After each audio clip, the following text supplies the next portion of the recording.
सोना और चांदी के दाम अचानक उछल गए हैं। कल तक जहां सोना गिरकर एक महीने के निचले स्तर पर पहुंच गया था, आज एमसीएक्स पर सोना 2% से ज्यादा चढ़कर लगभग 1,48,000 रुपए प्रति 10 ग्राम के आसपास ट्रेड कर रहा है। चांदी तो और भी तेजी से बढ़ी है, अभी तक 3.6% से ज्यादा उछलकर 2.39 लाख रुपए प्रति किलोग्राम के करीब पहुंच गई है। अंतर्राष्ट्रीय बाजार में भी कोमेक्स गोल्ड 4,679 और 4,720 प्रति औंस तक पहुंच गया है, यानी करीब 2% की तेजी यहां भी देखने को मिल गई है। तो आखिर ये अचानक उछाल क्यों आ रहा है? वजह है मिडिल ईस्ट में जो ईरान से जुड़ी टेंशन और सेफ हेवन एसेट की डिमांड। साथ ही आज क्रूड ऑयल की कीमतें करीब 2% तक गिरी हैं, जिससे इन्फ्लेशन का दबाव कम हुआ है और सोना चांदी को सपोर्ट मिला है। कल की गिरावट के बाद ये रिकवरी जो अभी हम देख रहे हैं, ये मार्केट में खरीदारी का सिग्नल दे रही है। तो सवाल ये है कि आज अगर बढ़ा है तो कल आखिर ये सोना चांदी इतना तेजी से क्यों गिर गए थे? दरअसल पिछले कुछ दिनों में सोना और चांदी ने 11 से 12% तक की गिरावट देखी है। एमसीएक्स पर सोना 1,45, 1,46 लाख तक गिरा था और चांदी जो है 2,31 और 2,32 लाख प्रति किलो तक लुढ़क गई थी। इसकी मुख्य वजहें क्या थी?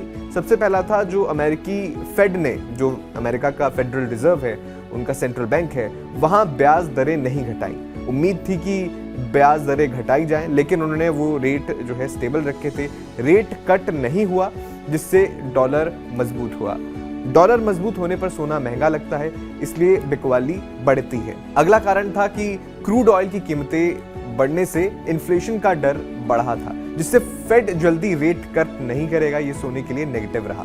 ग्लोबल मार्केट्स में प्रॉफिट बुकिंग हुई, इंस्टीट्यूशनल सेलिंग हुई, खासकर हाई प्राइस के बाद।